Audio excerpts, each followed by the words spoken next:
क्या सचमुच निर्मल चौधरी को फंसाने में कांग्रेस नेता हरीश चौधरी का हाथ है? क्योंकि हरीश चौधरी और पुलिस अधिकारी आसाराम चौधरी जिन्होंने निर्मल के खिलाफ एफआईआर दर्ज करने की बात कही थी, हरीश चौधरी और आसाराम चौधरी स्टूडेंट लाइफ में मित्र थे, एक कमरे में रहा करते थे और आज भी कांग्रेस नेता हरीश चौधरी आसाराम चौधरी को भाई साहब कहकर बुलाते हैं। हनुमान बेनीवाल ने इस तरह के आरोप लगाए हैं कि हरीश चौधरी ने आसाराम चौधरी से कहकर निर्मल चौधरी को फंसवाया और कांग्रेस के नेता तो चाहते थे कि निर्मल चौधरी को कम से कम 1 महीने तक जेल के अंदर रखा जाए। इस खबर की तह तक जाने का प्रयास करेंगे कि यह क्या कुछ पूरा मामला है, लेकिन उसके अलावा सचिन पायलट को लेकर भी हनुमान बेनीवाल ने बड़ी बात कही है और कहा है कि अमित शाह जब मैं एनडीए में हुआ करता था उस वक्त कहा करते थे कि अपन जब चाहेंगे तब सचिन पायलट को बीजेपी में बुला लेंगे, लेकिन सचिन पायलट के पिता स्वर्गीय पायलट साहब कांग्रेस के सच्चे सिपाही थे और विकट परिस्थितियों में भी सचिन पायलट कांग्रेस के सच्चे सिपाही बनकर रहे हैं। विस्तार से इस खबर पर भी बातचीत करेंगे कि हनुमान बेनीवाल ने आखिर ये सब क्यों कहा, लेकिन उसके अलावा आज पूर्व मुख्यमंत्री अशोक गहलोत का बड़ा बयान सामने आया है और उन्होंने कहा है कि सीएम भजनलाल को हटाने के लिए षड्यंत्र रचा जा रहा है और कुछ नेता राजस्थान से लेकर दिल्ली तक सक्रिय हैं। हम मुख्यमंत्री को आगाह भी कर रहे हैं, लेकिन मुख्यमंत्री साहब हमारी बातों को नजरअंदाज कर रहे हैं। क्या राजस्थान में सचमुच सीएम भजनलाल को हटाने के लिए कोई षड्यंत्र चल रहा है? इस खबर पर भी विस्तार से बातचीत करेंगे, लेकिन उसके अलावा 12 जिले में सियासत गर्मा गई है। संविधान बचाओ रैली के अंदर एक तरफ कांग्रेस के प्रदेश अध्यक्ष गोविंद सिंह डोटासरा रहते हैं तो दूसरी तरफ कांग्रेस नेता प्रहलाद गुंजर नरेश मीणा को लेकर वहां पर हुंकार भरते हैं और कहते हैं कि मुख्यमंत्री जी मुंह में राम बगल में छुरी, आपने वायदा भी किया और आज तक नरेश मीणा को रिहा नहीं करवाया, उस मुकदमे को वापस नहीं लिया। तो दूसरी तरफ नरेश मीणा के समर्थकों ने रैली निकाली प्रमोद जैन भाया को गिरफ्तार करने के लिए और नरेश मीणा की रिहाई के लिए, लेकिन गोविंद सिंह डोटासरा उसी मंच से पुलिस एसपी को खुली चेतावनी देते हैं और कहते हैं कि आप हाथ तो लगा के बता दीजिए प्रमोद जैन भाया के दर्जनों मुकदमे दर्ज हैं प्रमोद जैन भाया के ऊपर। तो 12 के अंदर सियासत कैसे गरमाई हुई है, क्योंकि अंता से विधायक रह चुके हैं प्रमोद जैन भाया, 4 बार चुनाव लड़ा, 3 बार चुनाव जीता और अब यहां कहा जा रहा है कि प्रमोद जैन भाया कांग्रेस में है। एक तरफ प्रमोद जैन भाया के पक्ष में गोविंद सिंह डोटासरा है तो प्रहलाद गुंजर कांग्रेस के नेता होते हुए नरेश मीणा के पक्ष में है। अब नरेश मीणा के जो समर्थक हैं वो मांग कर रहे हैं कि किसी भी सूरत में प्रमोद जैन भाया को गिरफ्तार करना चाहिए, तो गोविंद सिंह डोटासरा पुलिस एसपी को हिदायत दे रहे हैं। यहाँ क्या कुछ चल रहा है अंता उपचुनाव से पहले? क्या ये अंता उपचुनाव से पहले सियासी बिगुल वहां पर बच चुका है? क्या अंता उपचुनाव से पहले पार्टी जो है वो कहीं ना कहीं शक्ति प्रदर्शन यहां पर कर रही है प्रमोद जैन भाया को लेकर?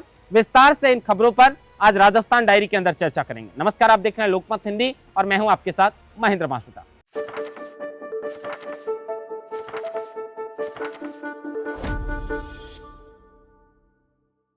खबर की शुरुआत सबसे पहले निर्मल चौधरी को लेकर करते हैं। निर्मल चौधरी जब पुलिस अधिकारी से भिड़ते हैं उसके बाद पुलिस अधिकारी आसाराम चौधरी जो ईस्ट के पुलिस अधिकारी हैं उनका बयान आता है। उनका बयान सामने आता है कि निर्मल चौधरी के खिलाफ एफआईआर दर्ज की जाएगी, मुकदमा दर्ज किया जाएगा। लेकिन जब निर्मल चौधरी को राजस्थान विश्वविद्यालय से पकड़ लिया गया, फिर हनुमान बेनीवाल का बयान आता है, उसके बाद कांग्रेस नेताओं के लगातार ट्वीट आते हैं और उसके बाद उन्हें 24 घंटे में जमानत भी मिल जाती है। सचिन पायलट सहित कांग्रेस के कई नेताओं का और राहुल गांधी का धन्यवाद देते हैं निर्मल चौधरी, लेकिन साथ में यह आरोप भी लगाते हैं कि थानों में मेरे साथ में बुरा सलूक किया गया। पूरी रात भर तो मुझे अलग अलग थानों में घुमाया, उसके बाद नागौरियन पुलिस थाने में ले गए, मेरे कपड़े उतार कर मेरे साथ मारपीट की और मुझे मानसिक और शारीरिक प्रताड़नाएं दी, मेरी बहनों को गालियां दी।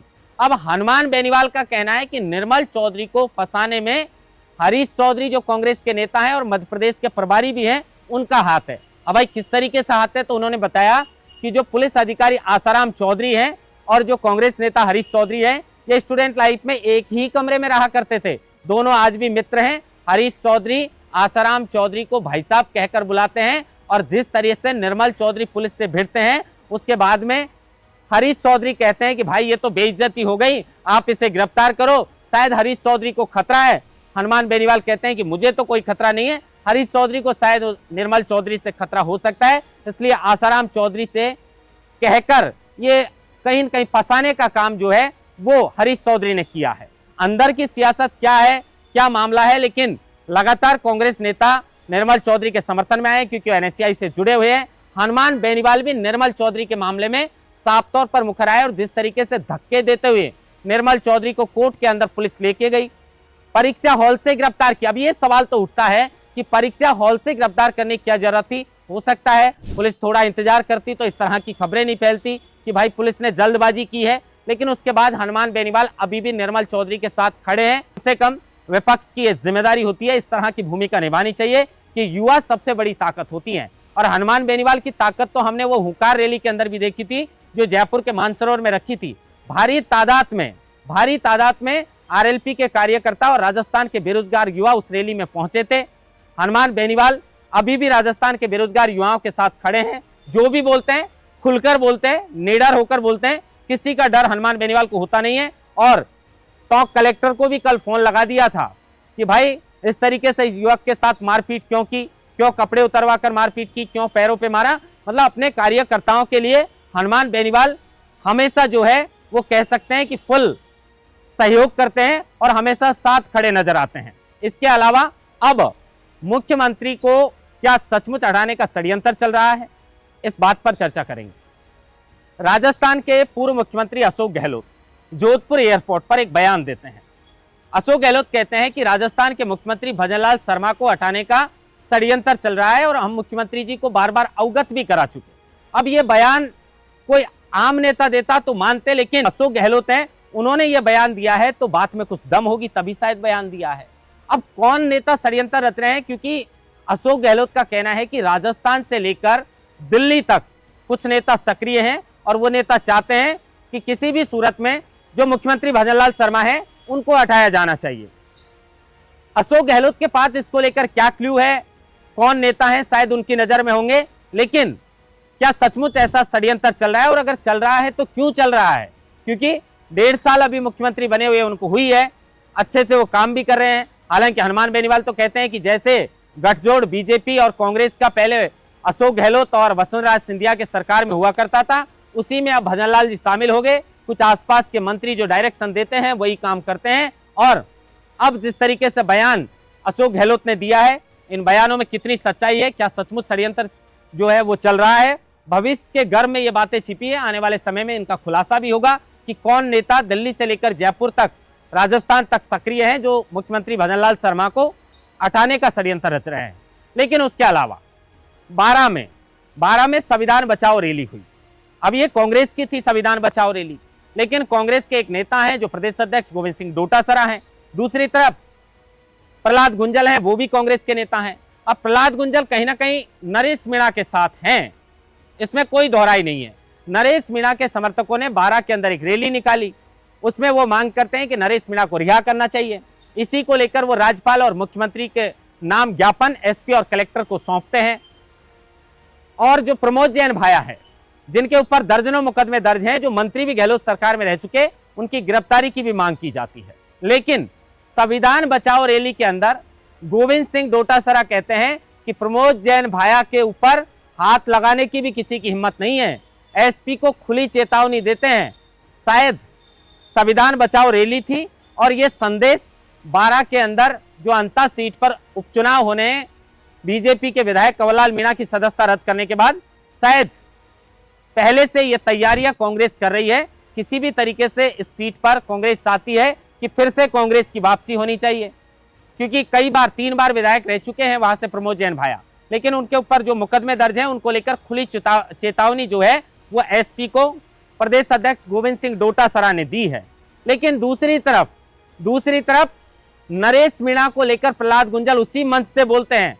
अब बड़ी विडंबना है कि नरेश मीणा और प्रमोद जैन भाया दोनों के बीच 36 का आंकड़ा है और इसीलिए नरेश मीणा के समर्थक उनको जो है वो गिरफ्तार करवाना चाहते हैं। कांग्रेस नेता एसपी को चेतावनी देते हैं कि आप गिरफ्तार करके बताइए। दूसरी तरफ प्रहलाद गुंजल मंच से मुख्यमंत्री जी से कहते हैं कि आप मुंह में राम बगल में छुरी रखते हैं, वादा आपने उनके पिताजी से किया, वादा नहीं निभाया, और नरेश मीणा वाला मुकदमा आप वापस क्यों नहीं ले रहे? क्यों 7 महीने से जेल के अंदर बांध रखा है राजस्थान के एक युवा को जो लोगों के लिए संघर्ष करता है? लेकिन सवाल ये उठता है कि ये दोनों नेता एक ही पार्टी के हैं, प्रदेश अध्यक्ष गोविंद सिंह डोटासरा और प्रहलाद गुंजल, लेकिन एक प्रमोद जैन भाया के साथ है तो दूसरा नरेश मीणा के साथ है। नरेश मीणा भी पहले कांग्रेस पार्टी में थे, लेकिन जब उन्हें टिकट नहीं मिला तो उसके बाद में उन्होंने निर्दलीय ताल ठोकी थी। अब गोविंद सिंह डोटासरा ने भी हालांकि मंच से सीएम भजनलाल को और सरकार को इस बात को लेकर ललकारा है कि नरेश मीणा को जेल के अंदर क्यों बंद कर रखा है।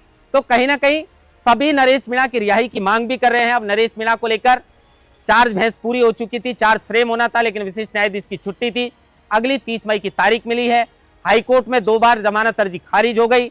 अब सर्वोच्च न्यायालय का दरवाजा भी जो है वो नरेश मीणा के समर्थक खटखटा सकते हैं जमानत के लिए, लेकिन 12 के अंदर ये सियासत का पारा हाई हो चुका है। शायद ये अंता में होने वाले विधानसभा उपचुनाव से पहले उसका बिगुल अब बच चुका है और यहां से हो सकता है कि प्रमोद जैन भाया तो ताल ठोकेंगे ही, लेकिन उनके सामने नरेश मीणा भी जो है वो निर्दलीय के रूप में ताल ठोक सकते हैं और यहां पर त्रिकोणीय मुकाबला देखने को मिल सकता है। महेंद्र मास्टर, लोकमत हिंदी, जयपुर।